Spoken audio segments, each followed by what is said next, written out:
Alright, so we're going to look over and get some explanations for the problems in our Unit 3 review, the bonding review for CP Chem. Before we start though, I do want to help you with a couple of things because sometimes people will be like, I just want to see the answer to number 3. So first, if you're just looking for answers, remember there's a Word file linked on our website that just shows written answers. Now, if you're looking for a specific problem, like say for instance problem number 1 is not the one you're looking for, the videos are chunked, so we're going to do 1 through 7 first. So if you don't need 1 through 7, just go to one of the other videos. Even within that, if you're looking for a specific number, before I start each problem, I'll try to remember to circle. So we're going to do number 1. That way that if you're just scanning on YouTube, you can see it circled pretty quickly and you can see which one we're doing. Okay, so let's start with number 1. They just want to know which of the following compounds exhibits ionic bonding. Not usually too difficult of one. Remember that an ionic bond is between a metal and a non-metal, and so we've just got to find that situation. A is not it because nitrogen is a non-metal. And you remember the dividing line is right here. On most periodic tables there's a pretty clear line, and over here are the metals, and these are the non-metals. So we've got to have one of each, a metal and a non-metal, to be ionic. So we can rule that out. This one, B, we're going to come back to it because it turns out to be the answer, and we'll find out why in just a second. But C, if you look at nitrogen and oxygen on the periodic table, they're both non-metals. So that's covalent bonding. Same goes with D, and same goes with E. Remember, hydrogen is also a non-metal, despite the fact that it's over here with all the metals. So that just leaves us with B, and why is B the answer? Even though B has nothing but nonmetals in it, remember that ammonium is an ion. It has a +1 charge. So anytime you have a polyatomic ion, it is ionic bonding. Number 2. Which one of the following is the correct electron dot structure? Well, so there are a couple things we might be able to rule out right away. One is, remember that when we do electron dot structures, if we have some element, we remember we have to put one dot on each side first, one electron on each side. So that allows us to rule out A right there, because if it really only did have 3 electrons, they would, this one wouldn't be here, it would be down there. So that one's gone. Now B, there are more electrons all the way around. Let's see if sulfur really does have 1, 2, 3, 4, 5, 6, 7 electrons. So you remember on the periodic table, the way you figure out the number of valence electrons is, for sulfur, they are going to be in the 3rd shell, and there's 1, 2, 3, 4, 5, 6. There's only 6 valence electrons, so this one has too many valence electrons. Sodium, it should have, let's see, there's sodium right there, and it should only have 1 valence electron, so that's wrong as well.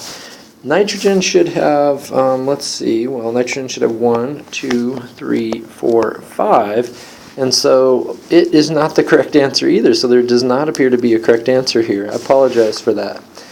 So that's wrong as well. Nitrogen, if it were going to be correct, would look like this. 1, 2, 3, 4, 5. So there is no correct answer here. I apologize. Number 3.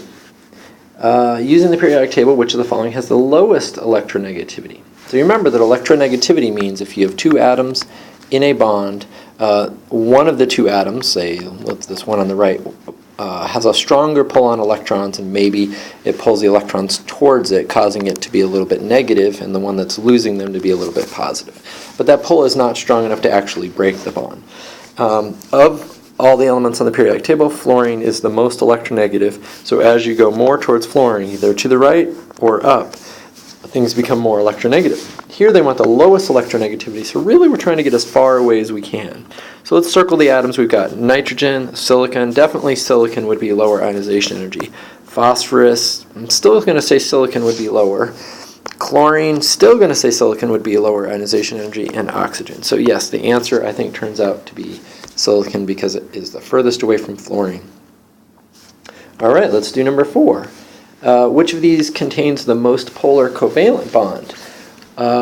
Well, so a polar covalent bond is pretty much what we've described up here. It's where 2 atoms are not sharing evenly, and one side ends up positive, one side ends up negative.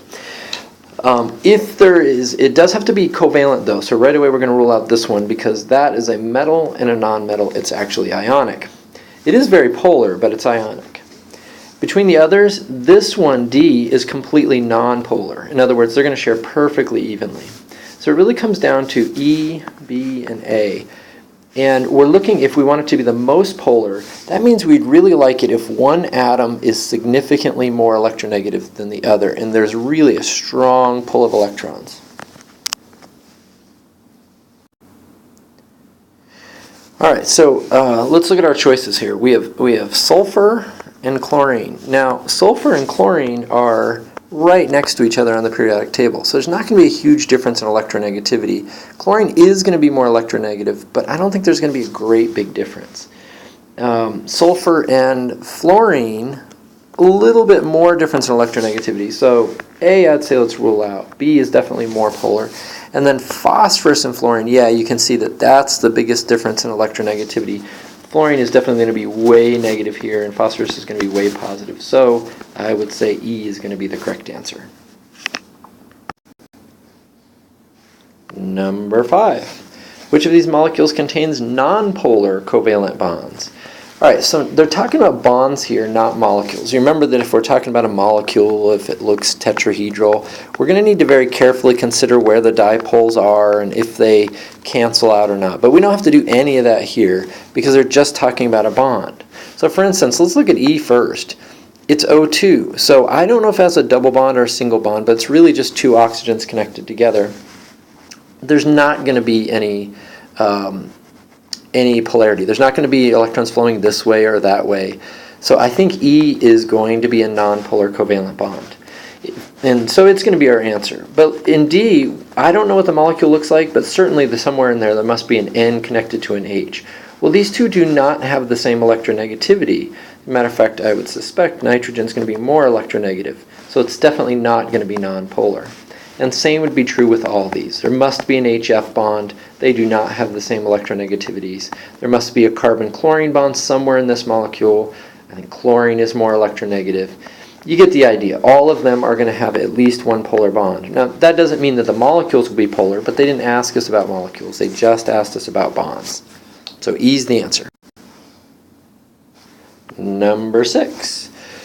We want to draw a Lewis dot structure of this and then answer some questions about how many single bonds it has and how many lone pairs it has and that sort of thing. All right, so we're going to put phosphorus in the middle to get some symmetry going here.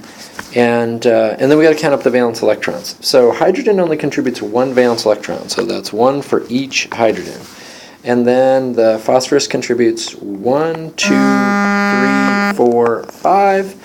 And so our 3 plus our 5 is going to give us 8. That is a nice even number, so we're probably on the right track. Now, remember, we go around the outside. However, we don't add extra electrons to hydrogen. So the hydrogens are all set. We've already used 6 electrons in these bonds, and so we only have 2 left, and those 2 go in the middle. So that's what our Lewis structure is going to look like. I do want to check and make sure all atoms have a satisfied octet. The hydrogen certainly does because it only needs the 2 in the bond. The phosphorus has 2, 4, 6, 8, so it has a satisfied octet as well. All right, now we get to answer the question. So they said how many single bonds are there and how many non-bonding pairs are there respectively. That means in that order. So let's do single bonds first. I think there's 1, 2, 3 of them. So it's got to be either that one or that one or that one. And how many lone pairs are there? There is 1 lone pair, which is right there. So it's 3 and 1. I think C is going to be the answer.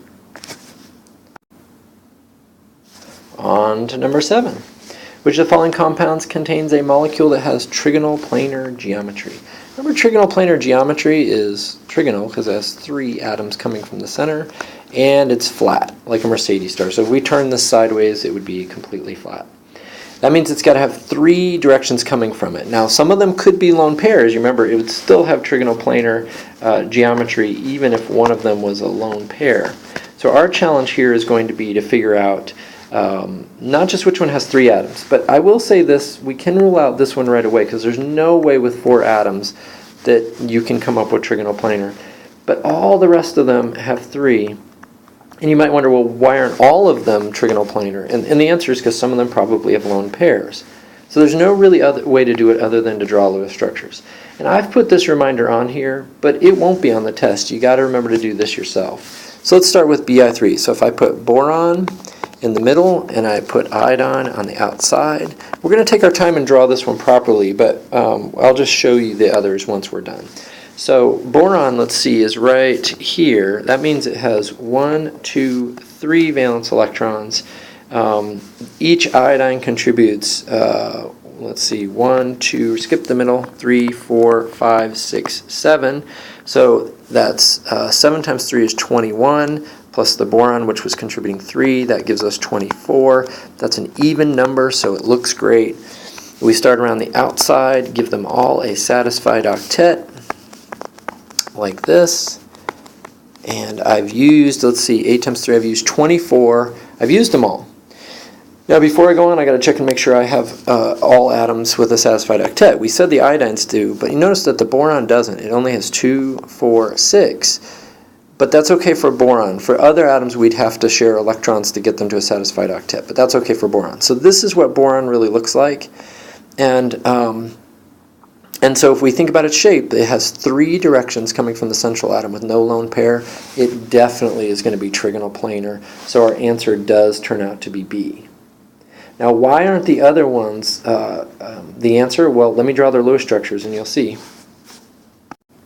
Okay, so I've drawn all the shapes. So here's C. If you start on the outside and go to the inside, this is what you get. So you notice it has 1, 2, 3, 4 directions coming from the central atom. This actually is a tetrahedral shape. It would be trigonal pyramidal for its molecular geometry. So that's not it. It's got 4 directions. This one, same thing. NH3, this is D, has 1, 2, 3, 4 directions coming from it. It's tetrahedral for its main shape. And then the last one, ClF3, I drew up here, and has 1, 2, 3, 4, 5 directions. So it's actually trigonal bipyramidal for its main shape. And I think if you actually drew it out, it would end up being T-shaped for its molecular geometry. So definitely B is the correct answer. There's a way that you can tell, which is